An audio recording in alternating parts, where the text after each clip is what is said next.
안녕하세요. 커피앤톡입니다. 오늘도 와주셔서 감사드리고요. 바로 사연 읽어보겠습니다. 제 직업은 금융복합 컨설턴트예요. 이름만 들으면 대체 뭘 하는 직업인가 싶으시겠지만 쉽게 말하자면 주식 투자 전문가라고도 할 수 있죠. 회사 차원에서 이익을 보도록 주식을 살펴보고 또 퍼스널 브랜딩이라고 해서 개개인에게도 상담을 해주고 주식 투자를 권유하죠.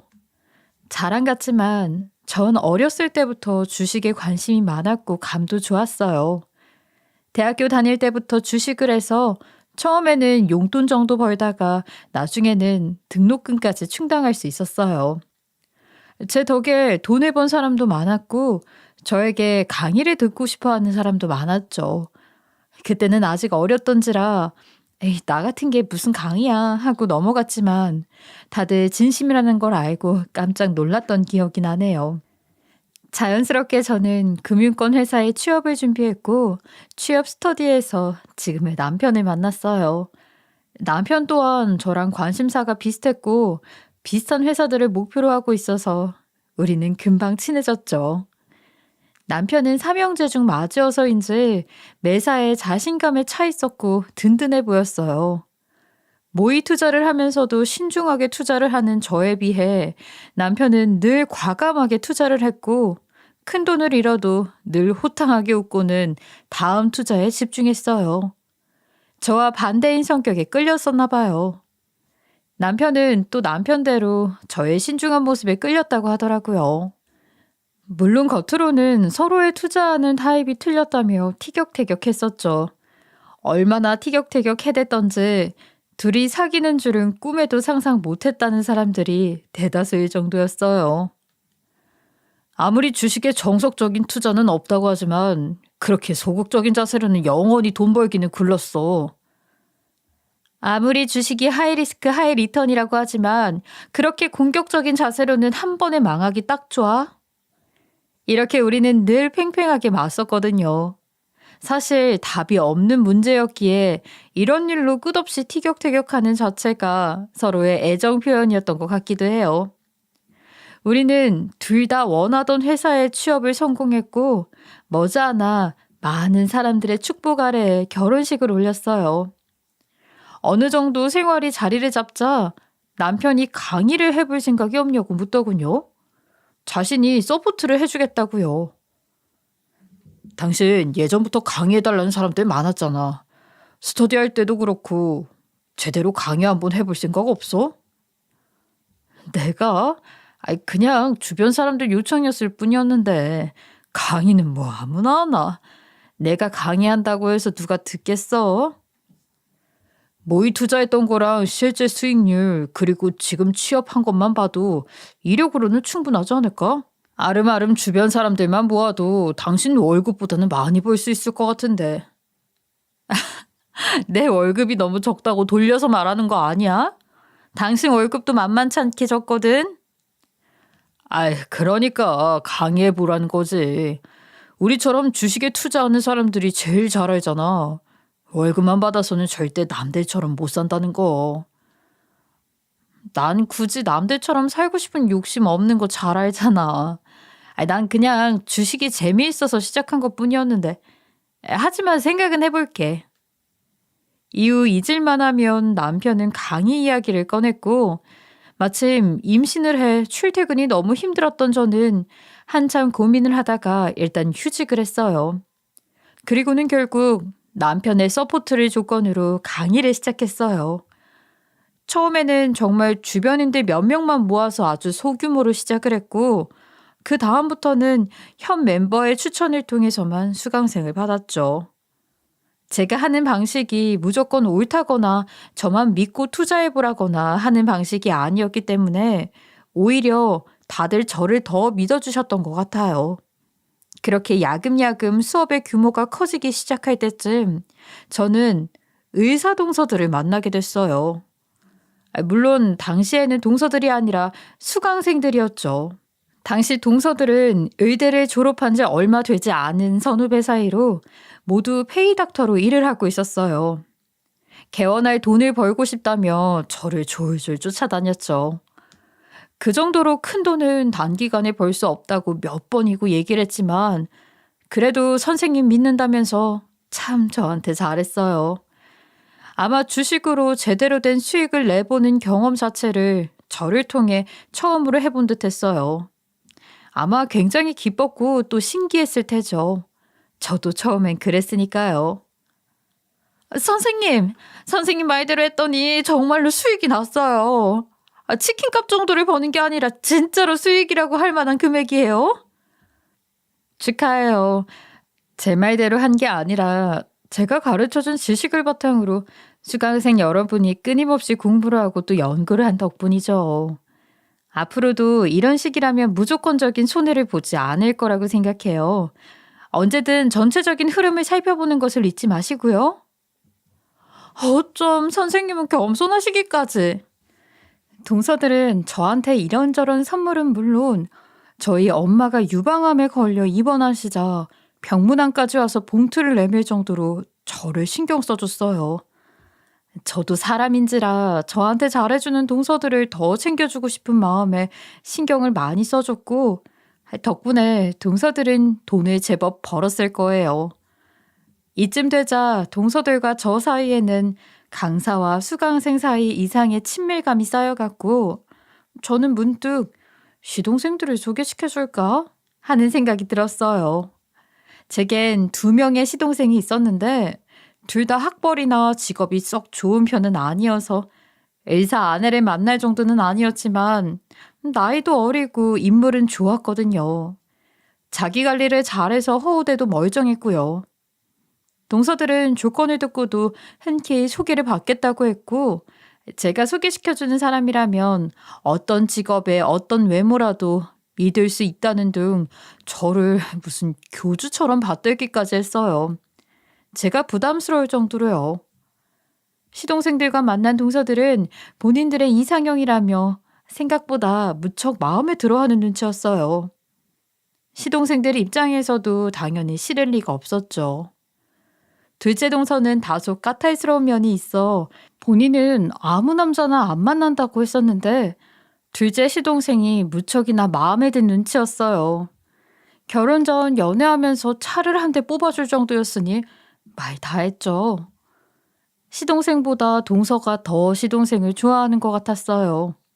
첫째 동서는 요리도 좋아하고 집을 아기자기하게 꾸미는 걸 잘했는데 결혼 전부터 시댁에 들락날락하며 시부모님께 요리도 해주고 시어머니가 좋아하는 그릇, 도자기 등도 선물하면서 잘 지내는 것 같더라고요. 저는 시어머니와 늘 대면대면하게 지냈었기 때문에 그런 동서들이 조금은 부럽기도 했어요. 하지만 제게는 저만의 인간관계가 있다고 생각했죠. 제가 예의를 차리는 만큼 시어머니 또한 저를 조심스럽게 대해주셨고 저는 그런 사이가 좋았거든요.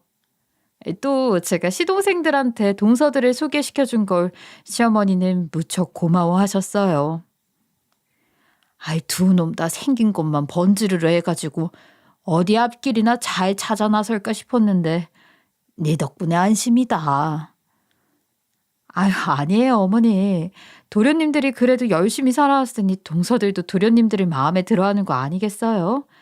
다 어머니께서 도련님들을 잘 보살펴 주신 덕이에요. 두 커플은 사이좋게 1년 정도 연애를 하고는 차례대로 결혼식을 올렸어요. 그즘 저는 남편의 서포트를 받아가며 조그맣게 투자회사를 하나 차렸고요. 수강생들과 그 지인들의 바탕으로 회사는 제법 고객층이 탄탄해졌어요. 저는 회사 규모가 조금만 더 커지면 안정적으로 운영할 수 있을 것 같은 생각에 제 지식을 바탕으로 주식 공부에 대한 책을 한 권 써서 내기로 했어요. 책은 날개도 친 듯 팔리지는 않았지만 제 인지도를 높이는 데는 확실히 도움이 되더군요. 대형 포털엔진에서 제 이름을 검색했을 때 누구인지 뭐 하는 사람인지 나오는 게 생각 외로 큰 도움이 되더라고요. 덕분에 방송 출연도 몇 번 하고 나자 회사의 규모는 확 커졌어요. 이대로만 간다면 남편이 말했던 남들처럼만 사는 인생보다 더 잘 나가는 인생을 살 수 있을 것 같더군요. 우리는 금방 돈방석에 앉을 것만 같았어요. 그럴수록 동서들의 알랑방기도 더욱 심해졌어요. 동서들은 시부모님보다도 저를 우선시할 정도였죠. 집안의 모든 대소사는 제 말 한마디로 결정될 정도였고 저는 그만큼 더 조심스러워졌어요. 자만하면 안 된다, 정신 차려야 한다가 당시 저를 지배하고 있던 사고방식이었던 것 같아요. 대신 저는 점점 제 실력에 대해서는 자신감이 붙었어요. 조금씩 과감하게 투자를 해보기도 하고 한 번씩은 일확천금을 꿈꾸기도 했죠.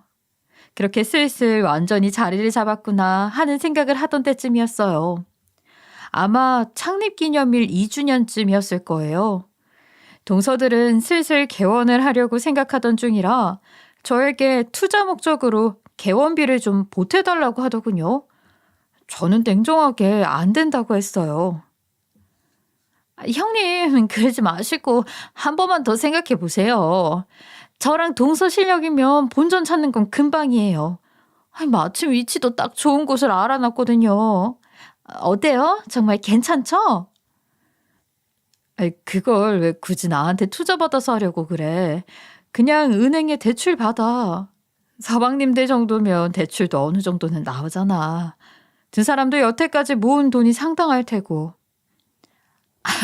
이자가 생각보다 너무 어마어마해서 그러죠, 형님. 잘 아시면서. 내가 투자해서 나중에 배당금 받아가는 거나 이자나 비슷할 거야. 그리고 내가 가진 돈은 대부분 고객들 돈이거나 주식에 묶여 있어서 운용하기 힘든 거 동서들이야말로 잘 알면서 계속 왜 그래? 배당금이요? 그치. 투자 목적이면 당연히 배당금을 받아야지. 설마 그냥 공짜로 빌려달라는 거였어? 어머, 그런 건 가족 사이에 너무 정없잖아요, 형님. 배당금 당연히 드리려고 했죠. 그렇지만 그걸 은행 이자만큼 받아가시는 건 좀. 고정금리에 맞게 진행했겠지. 하지만 애초에 가족 사이에서 그런 식으로 돈 투자하고 그러는 거 난 좀 아닌 것 같아. 미안해, 동서들. 동서들은 저에게 섭섭하기도 하고 화도 좀 난 것 같았지만 뭐하라 말은 더 못하고 그냥 알았다고만 했어요. 물론 실제로는 화가 난 정도가 아니라 제게서 완전히 마음을 돌렸다는 걸 알게 된 건 좀 더 시간이 지난 후였어요. 정말 생각지도 못한 사고를 통해서였죠. 바로 제가 세상에서 가장 믿었던 사람, 제 남편이 사고를 친 거였어요. 남편은 제 이름을 팔아서 투자 권유를 가장한 사기를 치고 다니다가 들통이 났어요. 들통난 과정도 우습기 짝이 없었죠. 책도 내고 방송에도 나오고 회사가 급격하게 몸집을 불리면서 인터뷰까지 몇 번 한 제 이름의 효과가 생각보다 컸던 모양이에요. 남편은 농간을 쳐서 야금야금 늘어나는 번 돈과 손해로 나간 돈을 재보다가 거기에 만족하지 못하고 더 큰 농간을 치려다가 진짜 사기꾼에게 걸려들고 말았어요. 제게 제가 넘어가고 만 거죠. 남편은 사기죄로 처벌을 받았고 남편이 농간을 쳐서 벌어들인 돈은 모두 몰수됐어요. 그리고 그 배 이상으로 벌금을 내야 했죠. 피해자들에게 이자까지 쳐서 사기친 돈을 모두 되갚아야 하는 건 물론이었고요. 소문은 삽시간에 퍼져갔고 제 지명도는 바닥으로 추락했어요. 고객들은 저마다 돈을 회수해달라고 아우성을 쳤어요. 저는 언제든 다시 일어설 수 있을 거라고 믿어달라고 고객들을 잡고 또 잡았어요. 하지만 제 실력의 한계가 다한 것인지 아니면 운이 다한 것인지 투자를 하는 곳마다 하한가를 치고 매일매일 그래프는 새파란색을 그리며 내려가기만 했죠. 결국 회사는 망했고 직원들의 퇴직금을 챙겨주고 나자 저와 남편은 빚더미에 올라가게 되었어요. 한순간에 바닥으로 추락하면서 저는 저 자신을 되돌아봤어요. 높이 올라갈수록 질투하는 사람들도 많아지고 시세 많은 사람들도 많아져 항상 겸손하게 살려고 노력했고 좋은 일도 많이 한다고 했는데 그 끝이 고작 이거라고 생각하니 너무 억울하고 힘들더라고요. 내가 모르는 사이에 무슨 잘못을 했나 싶기도 했고요. 남편이 무척 원망스럽기도 했어요. 생각 같아서는 당장 이혼을 하고 싶었어요. 하지만 이미 처벌을 받고 있는 사람을 대상으로 제가 떠나버리기까지 하는 건 너무하다 싶기도 하고 번거로운 일이 더 많을 것 같아서 참기로 했어요. 변호사 비용을 지불할 돈도 없었고요. 남편이 없는 동안 저는 아이를 데리고 지방에 있는 친정으로 내려가 있기로 했어요. 한순간에 추락하고 나니 저를 좋아해 주던 사람들, 따르던 사람들이 이제는 저를 거들떠보지도 않더군요. 충격적이게도 가장 발빠르게 저를 버린 건 바로 동서들이었어요. 당장 쓸 현금이 필요해진 저는 고민 끝에 동서들을 찾아갔었어요. 당장 자금 융통만 할 수 있게 돈을 좀 빌려줄 수 있겠느냐고 하자 동서들은 이제 와서 왜 이러냐는 식으로 저를 문전박대하더군요. 형님, 세상에 이래서 옛말에 주식쟁이는 상대하지도 말라는 말이 있었나 봐. 돈이란요. 어떻게 저한테 돈을 빌리러 올 생각을 하실 수 있으세요? 자존심도 없으세요? 예전에 저랑 막내 동서 병원 투자 못 해준다고 문전박대한 건 잊으셨어요? 가족 사이에 그러는 거 아니라고 하셨잖아요. 경우가 다르잖아. 동서들이 원한 건 투자였고 나는 이자까지 쳐서 줄 테니 조금만 빌려달라는 거야. 지금 내 형편 뻔히 알잖아. 제가 보기엔 그게 그거 같은데요. 그리고 저희가 돈이 어딨어요. 저희 얼마 전에 개원한 건 알고나 계세요? 개원하느라 저희도 완전 빚더미에 올라앉아 있어요. 그러게 진작에 저희한테 투자하셨으면 이런 일 없으셨을 텐데. 다시는 이런 일로 저희 찾아오지 마세요. 저는 주식 쪽 일을 하면서 정말 많은 사람들을 봐왔지만 사람이 이렇게 180도 변할 수 있구나 라는 걸 처음 느꼈어요. 뒤통수를 아주 세게 그리고 여러 대 얻어맞은 느낌이었어요. 거기에 막내 동서는 한술 더 뜨더군요. 어머, 둘째 형님한테 얘기를 듣긴 했는데 정말로 저한테까지 찾아오실 거라고는 생각 못했어요. 제 대답은 말 안 해도 아시죠? 꿈도 꾸지 마세요. 거지도 아니고 어떻게 돈을 빌리러 오실 수가 있어요? 이자고 뭐고 아닌 말로 언제 어떻게 갚으실 줄 알고 저희가 돈을 빌려드려요. 솔직한 말로 형님은 그냥 쫄딱 망한 거잖아요. 저는 답답한 마음에 시동생들을 찾아갔지만 동서들과 짝이라도 했는지 별반 차이가 없더군요. 다른 사람도 아니고 가족으로 대상으로 이러시면 안 되죠, 형수. 이러다가 같이 망하기라도 하면 어쩌려고 그러세요? 형수가 이러고 다니는 거 형은 알아요? 하긴 알았어도 별 수 없겠지만 아니면 혹시 형이 시켰어요? 이러다 부부 사기단으로 알려주면 어쩌려고 그래요? 서방님, 해도 될 말 있고 안 될 말이 있어요. 입에서 나온다고 아무 말이나 막 하시면 안 되죠.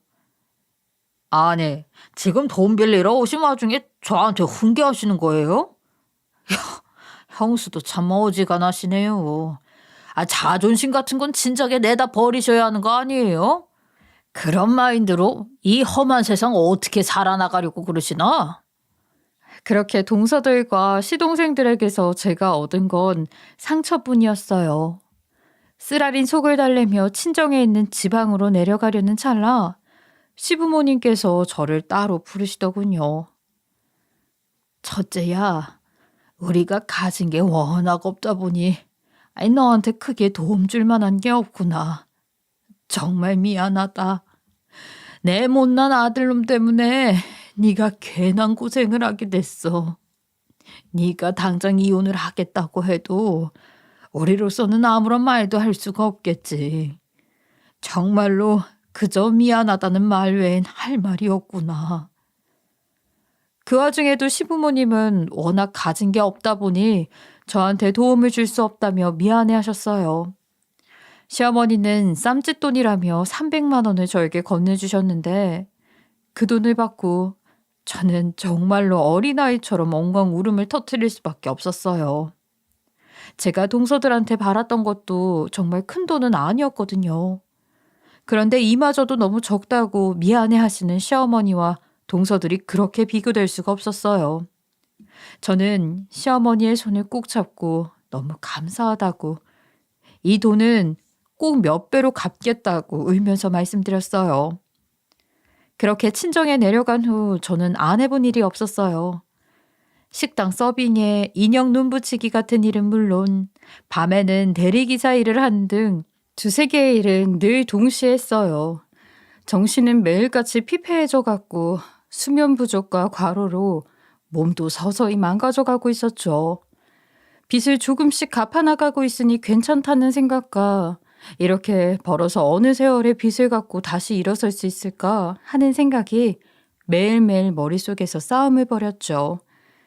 아픈 친정어머니께 아이를 맡길 때마다 드는 죄책감도 이루 말로 다 할 수 없었고요. 어머니는 어머니대로, 아이는 아이대로 불만이 쌓여가고 있었어요.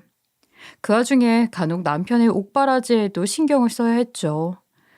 그렇게 저는 서서히 지쳐가고 있었어요. 그러던 어느 날 동서들에게 전화가 왔어요. 시어머니가 뇌졸중으로 쓰러지셨다고 얼른 시댁으로 오라는 거였어요. 시댁으로 갔더니 동서들은 저보고 병간호를 하라고 하더군요. 간병인을 따로 쓰는 건 돈이 너무 많이 든다면서요. 시어머니가 들으시거나 말거나 전혀 신경을 쓰지 않더군요. 형님이 지금 쉬고 계셔서 얼마나 잘 됐는지 몰라요. 딱 시어머니 병간호하시면 좋겠다 싶은 거 있죠? 아휴, 이런 일이라도 쓸모가 있으셔서 다행이다. 그쵸? 형님, 병원비 보탤 돈도 없으시죠? 쓸데없는 생각 마시고 병간호나 잘하세요. 그거라도 해야 형님 대접받지 않겠어요? 혹시 아직도 본인이 잘 나가는 컨설턴트라고 생각하고 계시는 건 아니죠? 아유, 막내 동서도 참. 옷 입고 있는 것 좀 봐. 컨설턴트가 어쩜 저런 허름한 옷차림을 하겠어? 아, 그것도 그렇다. 근데 형님, 어디서 음식물 쓰레기 같은 냄새 안 나요? 저는 무심결에 제가 입은 옷을 내려다봤어요. 식당에서 설거지를 하다가 급하게 나오는 바람에 지나치게 편한 옷차림이긴 했죠. 여기저기엔 음식 얼룩이 있었고요. 밤낮으로 일을 하느라 화장이며 머리 관리며 하지 않은 지 오래되어 누가 봐도 초췌한 몰골이긴 했어요. 하지만 아픈 시어머니를 앞에 두고 저를 조롱하는 데만 신경을 쓰다니요. 저는 머리 끝까지 화가 치밀어 올랐어요. 조용히 눈물을 훔치시는 시어머니를 보고 저는 참다 동서와 시동생들에게 큰 소리를 질렀어요. 나가라고요. 다들 나가요. 나가. 이런 것들을 자식이라고 며느리라고 두신 시어머니가 가엾어. 시어머니가 아프신 것보다 나를 비웃는 게 더 우선이지. 너희들은 사람도 아니야. 내가 죽는 한이 있더라도 시어머니 병간호는 알아서 할 테니까 2번 다시 시댁에 발걸음도 하지 마. 아, 잘 됐네. 나중에 아주버님 출소하시면 둘이 같이 돌보면 되겠네요. 망한 사람들끼리 잘해보세요. 동서와 시동생들은 끝까지 저를 비웃으며 시댁을 떠났어요. 홀로 남겨진 저는 시어머니 옆에 앉아 시어머니의 눈물을 닦아드렸어요. 그때 시어머니가 힘겨운 손짓으로 베개 아래에서 뭔가 꺼내시더군요. 그건 통장이었어요. 시어머니는 이 통장은 제 것이라며 이걸로 뭘 하든 마음대로 하라고 하시더군요. 저는 어머니가 모아둔 쌈짓돈이 또 있으셨나 싶어 이번에는 거절하려고 했어요. 하지만 어머니의 손짓을 바로 거절하는 것도 예의가 아닐 것 같아 무심결에 통장을 열어봤다가 저는 깜짝 놀라고 말았어요. 숫자 0이 얼마나 많던지 그 통장에는 무려 10억이라는 돈이 들어있었어요.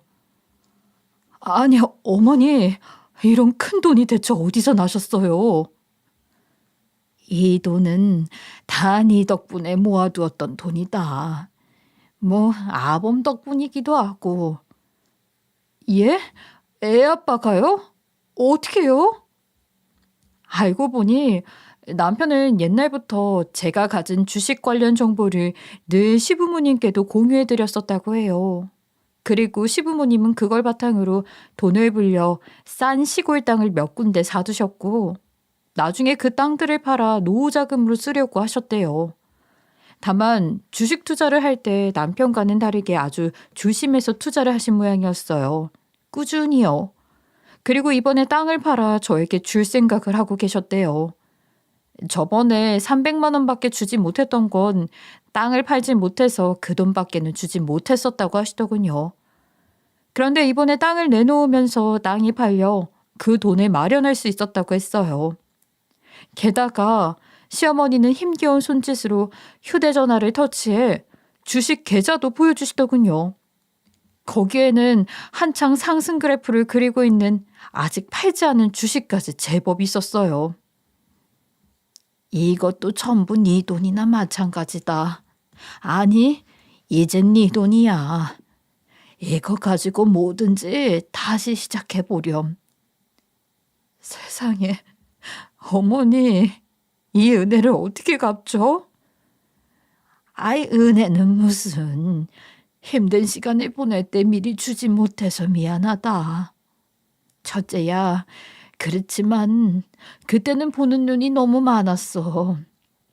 둘째도 셋째도 개업을 한답시고 한창 주변을 두리번거릴 때라. 너한테 이 돈을 줘버리면 집안이 아수라장이 되어버릴 것 같았단다. 뭐 내가 아파버리니 결과는 매한가지가 되었지만 말이야. 그래도 이렇게 되니 누구 믿어야 할지 이젠 선명하게 알겠구나. 그리고 우리 큰애가 저지른 잘못을 조금이나마 속죄할 수 있게 되어서 다행이야. 시어머니는 이제야 사람을 잘 거를 수 있게 된 것 같다며, 이 돈에 대한 건 동서나 시동생들은 물론 남편에게도 절대로 이야기하지 말라고 신신당부를 하시더군요. 남편이 이 사실을 알면 뒤에서 또 다른 짓을 하거나 해서 돈을 날려먹을 수도 있다고 생각하신 것 같았어요. 저는 시어머니의 간곡한 부탁으로 한참을 고민하다가 결국 다시 주식에 손을 대기로 했어요. 배운 게 도둑질이라고 더 나은 무언가를 찾을 수가 없더라고요. 컴퓨터 하나만 있으면, 아니 휴대전화만 있어도 손쉽게 시작할 수 있는 일이기도 했고요.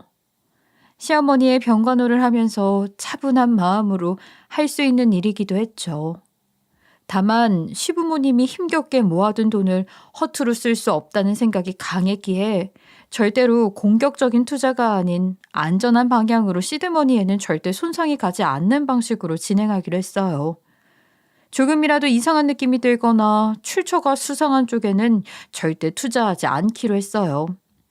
제가 여태까지 쌓아온 지식과 저의 감을 한 번만 더 믿어보되 시드머니 자체를 제 것이 아닌 시어머니의 것이라는 걸 명심할 것. 그리고 번 돈은 일단 피해자분들에게 다 갚을 것. 이것이 제가 세운 신조였어요. 저는 그래프 하나에 일희일비하지 않기로 모든 걸 장기적으로 보기로 했어요. 시어머니의 병환도 저의 투자도요. 다행히도 제가 다시 일을 시작했다는 소식에 오래전 저를 믿고 투자를 맡겨주었던 분들이 감사하게도 조금씩 연락을 주셨어요. 그때는 전체적으로 주식장이 좋지 않았다며 다시 한번 저를 믿어준다는 분들에게 저는 저의 새로운 투자 방식에 대해 충분히 설명을 해드렸어요. 좀 더 공격적인 투자를 원했던 분들은 떠나갔지만 오히려 안전한 투자 방식을 더 마음에 들어 하는 분들도 있었죠. 무조건적인 수익을 보장할 수 없다는 얘기에도 흔쾌히 저를 믿고 투자를 하시겠다는 분도 있었어요. 저는 모든 일에 감사하는 마음으로 일을 시작했어요. 한 달여 만에 감을 되찾은 저는 다시 일어설 수 있으리라는 확신이 들었죠. 그건 결코 자만이 아니었어요. 제가 배우고 익혀온 모든 것들이, 그리고 저의 감이 그 확신을 주고 있었어요. 그리고 저는 기적적으로 회생이 성공했어요. 제가 잘 나가서가 아니라 힘들게 모은 거액을 주신 시어머니 덕분에, 그리고 저를 믿어주신 고객들 덕분이었죠. 저는 시어머니를 좀 더 좋은 병원으로 옮겼어요. 그리고 간병인을 따로 붙였죠. 역시나 동서와 시동생들이 돈 냄새를 맡고 다가오더군요. 형님, 이게 어떻게 된 노릇이에요? 무슨 돈으로 어머니 병원으로 옮기시고 간병인까지 붙이셨어요? 어머, 동서들 몰랐어? 나 복귀했잖아. 아니, 복귀한 거야 알고 있었지만 어떻게 이렇게 단숨에 돈을 버셨냐고요. 글쎄, 여태까지 내가 동서들한테 가르쳐준 것들 많잖아. 그걸 바탕으로 난 나를 믿었을 뿐이야. 예? 그런 게 세상에 어딨어요? 어디서 좋은 정보라도 얻으신 것 아니에요? 아이, 그런 걸 저희한테 말씀도 안 해주시고 혼자 해먹었단 말이에요? 그러니까요. 세상에 형님, 어떻게 그러실 수 있어요? 해먹다니 말 조심해. 내가 동서들보다 윗사람이야. 그리고 동서들이 나한테 그런 말할 입장은 아닌 것 같은데? 무엇보다 이건 시드머니도 충분히 필요해. 또 나니까 해낸 거고 아무나 그냥 척척해낼 수 있는 그런 것 아니야. 동서들은 마치 제가 우연히 복권 1등이라도 당첨된 양 굴었고 어지간히 분한지 입술을 질끈 깨물고 저를 흘겨보더군요. 저는 그런 동서들이 너무 우스웠어요. 요즘 같은 시국에 복권 1등과 같은 급의 투자가 어디 있으며 그런 게 있다고 한들 누가 정보를 공유하겠어요. 심지어 자신들이 과거에 저한테 어떻게 대했는지는 생각도 안 하고 그저 돈에 눈이 어두워 제 말에 눈이 뒤집히는 동서들이 너무 어리석게 느껴졌어요. 이러면 안 되는데 하면서도 엉뚱한 투자처를 알려줄까 하는 나쁜 생각도 들 정도였어요. 동서들은 뻔뻔하고도 놀랍게도 지금이라도 다시 저에게 주식을 배우겠다고 하더군요. 형님, 재기하셨으니까 예전처럼 주식 수업 다시 하실 거죠? 안 하기엔 형님 실력이 너무 아깝잖아요. 글쎄, 다시 회사 굴리는 데만 해도 신경 쓰이는 게 이만저만이 아니라서. 한다 해도 정말로 네 사람만 소규모로 하지 않을까? 그럼 우선 가족들 대상으로 진행해보는 게 어때요? 저랑 둘째 형님 대상으로 진행하시면 되겠네요. 가족이 됐는데 수업을 따로 하는 것도 좀 이상해 보일 것 같은데? 동서들은 이미 나한테 배울 만큼 다 배웠잖아. 더 배울 게 있겠어? 그리고 내가 방금 말했잖아. 하더라도 네 사람한테만 한다고. 무료로 해주시면 되죠. 그럼 이상하지 않을 거예요. 그리고 형님, 우리도 형님한테 네 사람이죠. 맞아요. 주식장이라는 게 매번 바뀌는 거잖아요. 저희 옛날처럼 다시 열심히 배울게요. 가족이니 무료로 저에게 주식을 배우겠다는 점이 동서들의 진짜 속마음이었어요. 속으로 저는 코웃음을 쳤죠. 제가 잘못된 지식이라도 가르쳐주면 대체 어쩌려고 이러는 건지 잘 모르겠더라고요. 멍청한 건지 순진한 건지 아니면 순진한 척하는 것인지 구분이 잘 안 됐어요. 그리고 어차피 예전에 제가 가르쳤던 방식과 지금의 투자 방식이 너무 많이 달라져서 동서들이 잘 받아들일 수 있을 것 같지 않았거든요. 하지만 강의의 재시작으로는 나쁘지 않겠다 싶었어요. 그래서 저는 동서들을 대상으로 일종의 모의 수업을 해보기로 했어요. 제 예상대로 동서들은 저의 새로운 투자 방식에 반발이 심했어요. 이런 식으로 해서 언제 돈을 벌겠냐고 하더군요. 형님, 이런 식으로 해서 언제 목돈을 만들어요? 지금 저희한테 복수하시는 거죠? 어머, 동서 말 그렇게 하지 마. 복수라니. 그게 무슨 말이야? 동서들 내가 복수할 만한 짓을 나한테 했다고 인정하는 거야? 아니, 그게 아니라 예전과 투자 방식이 너무 다르시잖아요. 그때랑 지금이랑 내 상황은 물론 주식장 상황이 전혀 다르잖아. 또 나는 시드머니를 충분히 가지고 있어서 수익을 조금씩만 내도 충분해. 억울하면 동서들도 좀 더 많은 돈을 투자해보지 그래? 형님 기가 막혀. 지금 저희가 돈이 없어서 돈을 못 번다고 말씀하시는 거예요? 어머, 막내 동서 말을 어쩜 그렇게 해? 나는 지금 동서들한테 무료로 주식 강습해주느라 매일 내 시간과 돈을 펑펑 쓰고 있는 거야. 이래서 강의 안 하려고 했었던 건데. 적반하장도 유분수가 있지. 정말 동서들은 해도 해도 너무하네. 너무하다뇨. 형님이야말로 너무하세요. 저희한테는 제대로 안 가르쳐 주시고 뒤에서 몰래 다른 곳에 투자하고 계신 것 아니에요? 맞아요. 그렇지 않고서요. 어떻게 이런 방식으로 회사가 유지되나요? 동서들의 시건방진 태도는 이제 예전의 모습으로 돌아오지 않더군요. 저는 저대로 강하게 나가기로 했어요. 강의받기 싫으면 너희가 그만둬라 라는 식으로요. 동서들은 못마땅해 하면서도 강의는 듣고 싶었는지 둘이서 속닥거리기만 하더군요. 이쯤 되니 둘의 꿍꿍이가 제 눈에는 다 보였어요. 제가 아마 자기들을 속이고 있다고 생각하는 것 같았어요. 둘은 제 시드머니가 정확하게 얼마나 됐는지 몰랐으니 그냥 제가 공격적인 투자를 하면서 자기들에게 알려주지 않는다고 생각했겠죠. 저는 그렇게 생각하게끔 내버려 두기로 했어요. 그리고 얼마 지나지 않아 두 동서는 새파랗게 질린 얼굴로 저를 찾아왔어요. 하락장이 너무 오래 가는 것 같다고요. 이게 어떻게 된 일이냐고 저에게 따져 묻더군요. 동서들, 그걸 왜 나한테 따져서 물어? 주식장 관리를 내가 해? 전체적인 흐름을 살펴보라고 내가 늘 말했잖아. 그리고 지금은 제대로 투자하기에 좋은 시기가 아니라고 최근에만 하는 것 같은데? 대체 어디에 뭘 얼마나 투자를 한 거야? 동서들은 제 생각대로 저를 착각하고 있었어요. 제가 자신들한테 거짓말을 한 거라고 생각하고 마치 제 남편이 예전에 했듯이 과감하고 리스크가 큰 투자를 한 거였어요. 심지어 제가 특히 이런 상품은 위험하다고 강조했던 곳이었죠.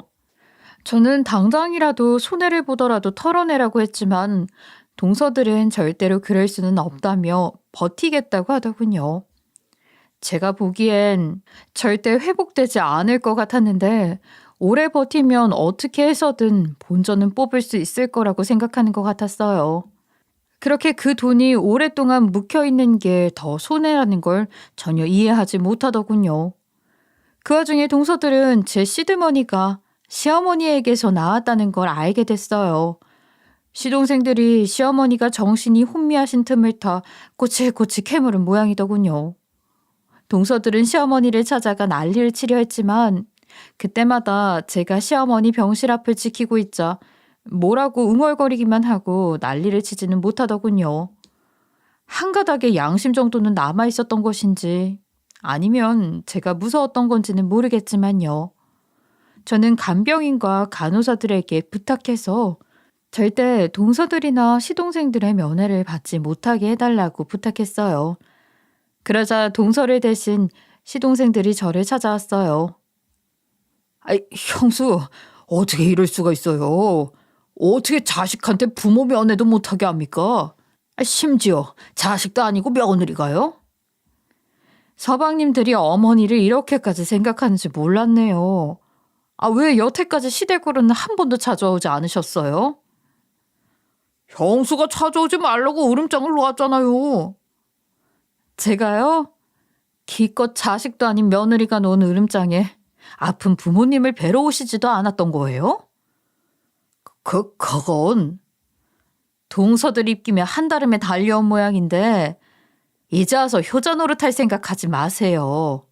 그 시커먼 속 뻔히 다 보이니까요.